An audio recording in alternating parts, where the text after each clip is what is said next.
Okay, we're going to look at another one about Gobekli Tepe, and I'm going to ask for people that are watching this that if you know about genetics and stuff, perhaps you can help out and chime in and, down in the comments too after if you haven't seen it, and can help us out to understand this a little bit better and to make sure that we are correct in what I'm assuming and what this man is somewhat assuming here.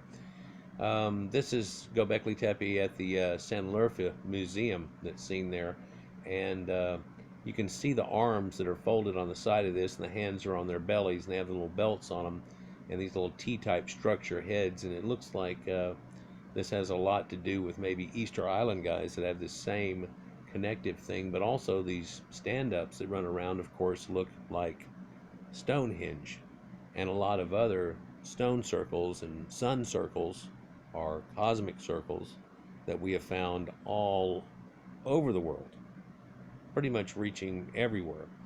So let's see what this guy says about it, and maybe you can help me to clarify a few things as I ask him here. Common cosmic symbolism: is Gobekli Tepe ancestral to ancient Egypt and perhaps the people of Stonehenge and a few other places, or at least the people that brought the knowledge to them, that did the thing, that kicked it in? Perhaps nobility may have a different genetic line than the commoners in quite a lot of these cases, too, by the way, which might screw the whole concept up. Since its discovery in 1994, 10,000-year-old Göbekli Tepe has been an enigma, gradually revealing its ancient secrets to archaeologists and scientists, meticulously excavating the site from soil that has covered it for thousands of years, so they metaphorically uncover and decipher the mystery of its sophisticated culture. Scientist Dr. Martin Sweatman translates the Pillar 43. By the way, this is done by Martin Sweatman, and so is the other one that I recently did here. Scientist Dr. Martin Sweatman translates Pillar 43, aka the Vulture Stone, as probably memorizing a global catastrophe comet impact circa 10,900 BC, and he then follows their trail through the Levant to ancient Egypt, guided by common cosmic symbology and ancient DNA. And you look at this, and it's pretty easy to see in this symbology here. We get off of it here. You can see where it shows the Sphinx of Giza coming right down at the edge of the delta and the Nile River. And in this photograph, we're looking at the entire Fertile Crescent that is connected somewhat. And it's connected by 3 oceans. 1, 2, 3. This one connects easily across this point. But also, we have a major river system here, 2 more over here, and this is your Tigris and Euphrates, the land of Eden in the Bible, and so on up over here. And so Gobekli Tepe being there probably is no surprise, although it is a surprise to the biblical writers because they said the world got started at 4000 BC, and here we are at 10,500, 10,008, 900 years ago looking at this. But Gobekli Tepe is not alone, for I bet there's other sites that are here to be found, but yet near Gobekli Tepe is Nevali Kori, Cattle Hoyok, which is very famous out there, Abu Huraira, and Kanyanu that's up here, but also just above this, up in this range over here, I think, is going to be Kamyana Mohila. It's up in this area too. Also to make note of Jericho, and then we talk about the ancient Natufians that had lived in this area, and it's what he's going to try to pull together with this, because we talked about his Natufian in the last video that I did about this, right? So there's your connection he's trying to pull with that, and how that comes into the ancient Nile. Now I've shown you how Sumerians had apparently come around and gone through and came into Egypt from here, and there's art that shows you here, and the masters of beasts and so on, and their iconography that comes in and invades into the end of what is the Badarian and Naqada cultures that are there. But I'm wondering if one of those 2 cultures, the Badarian or Naqada, especially the more delta region of these, is not genetically hooked up to these Natufians.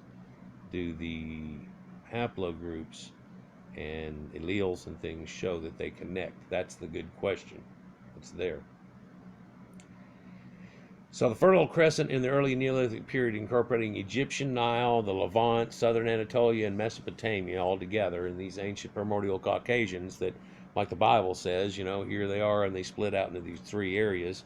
And of course, the top area of those is up into Greece, Anatolia, and up into Europe, and would be the Europeans and so on. Linguistic scholars like to study the similarities between different languages to see how they are connected. In this way, they can trace the origin of a group of similar languages to an earlier proto-form. This approach, known as comparative linguistics, complements the study of evolution, of human genetics, or ancient DNA for tracing the migration groups of people. And in fact, until we had genetics, it was really just that and some pottery. And you didn't really know if you had people that had like, hey, let me see your pottery. Wow, I bet I can make mine like that now. Or if they're trading with those people, or if it is the same people. And it's all conjecture until you get genetics and you go, oh, it's the same people, or no, it's not. This is a trading type thing. And you can, just like in crimes, you can go like, is this guy him? Well, I don't know. Let's see. There's some blood at the crime. Let's get that DNA. Bam, busted. Or not. No, this is not. So it works both ways. It has come to be generally accepted by linguistics that hundreds of ancient languages and mythologies come across Eurasia, derived from an even more ancient culture that you and I have been speaking about. Circa 3500 BC and back to the last ice age, known as Proto-Indo-European, or PI. This view is strongly supported by studies of ancient DNA that show that the founding PI population came from a region to the north of the Black Sea, or modern-day Ukraine area, and had spread out from around there. But had they come and gone, or had they twisted and went, and where did they go? And it looks like they almost exploded out in separate directions. But genetics is showing us that a few of these people don't quite connect. I think in a lot of these cases, when they met up with the people, there wasn't genetic cross, or if it was only with their women and not necessarily anything else, if you follow me. And so that might make it to be, genetically changing the way that haplogroup would look that came out of that. But anyhow, here's Gobekli Tepe, and only a small portion of this has been excavated at this point, something like 1/5, 1/6 of it. People say there's 50 of the rings, and they've only done, 6? So, likewise, there's general acceptance of a similarly ancient culture connecting language that mythologically across North Africa and South India and through, Yemen and so on. And it would be known as, the strip of fertile land at the eastern end of the Mediterranean, also known as Proto-Nostratic, so that they would probably come across that as Proto-Afro-Asiatic languages. But the possibility that both of these ancient proto-cultures could have originated and dispersed from an even more ancient founding culture in the Levant area, back closer to the last ice age, the strip of land I'm talking about, the Levant, would be known to scholars as Proto-Nostratic, where around 12,000 BC is not widely accepted nearly at this point. After all, the end of Pi is conjecture. And so to go past that, you'd been like, well, no one sees any pottery, but hey, what do you think they would have made pottery like? And no one's going to stand there and go, yeah, I totally agree with you. I mean, right? But the concept is that because these languages are somewhat similar, that perhaps they even had a more common origin from people that during the last ice age were more down here in North Africa and so on. And whenever the split came about and Proto-Indo-Europeans happened, the language changed then of a people that came up and split. And those people, due to back and forth migrations and constant contact with each other, pretty much had that same linguistic going on, while down south here, other people had another language going on. Just like you hear slangs up north and slang down south. So, archaeological anomalies at Göbekli Tepe. Göbekli Tepe adds much fuel to this fire. Discovered in 1994 by Klaus Schmidt in southern Anatolia, Göbekli Tepe continues to turn academic paradigms inside out and upside down. And to be able to go 3 times as far back as almost as Egypt itself, being what we call Egypt, not pre-dynastic and so on, kind of says something in its age and its elderness. Um, Sadly, I can't go on. Want to read more? You got to pay me money here on this site. Join us and all that. But I think it only takes a week or two before the full article comes out on the regular site, if I'm not mistaken here on this.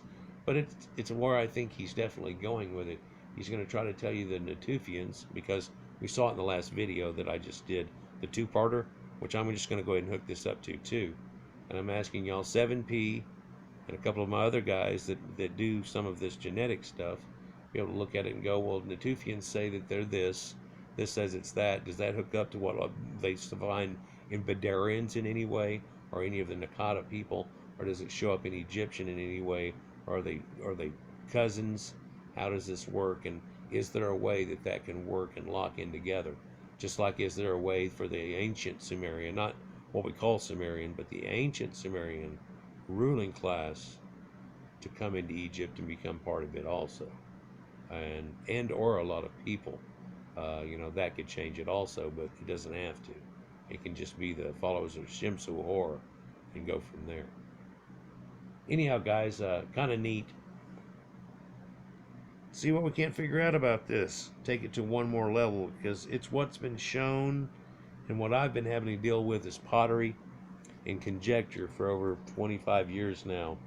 And especially when you get back to this before time and ancient Jericho and Canaanite burials, and people are buried in red ochre and always facing the east and and they find two totally looking exactly sites. If you took pictures of the excavations, you would say there, oh, okay, here's another one. What is that, 10 foot to the left? And they go, no, it's over here, and we're calling them a totally different culture.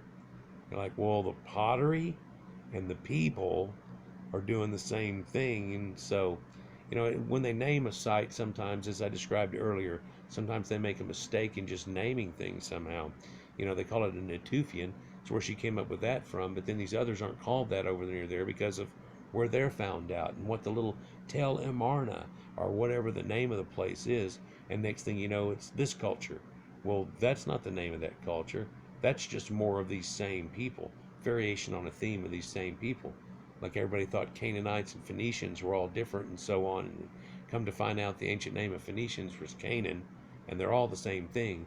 They're just trying to call the port cities Phoenicians because of what they did with ports, Carthage, and so on. Anyhow, guys, like, share, and subscribe. Enjoy, and peace.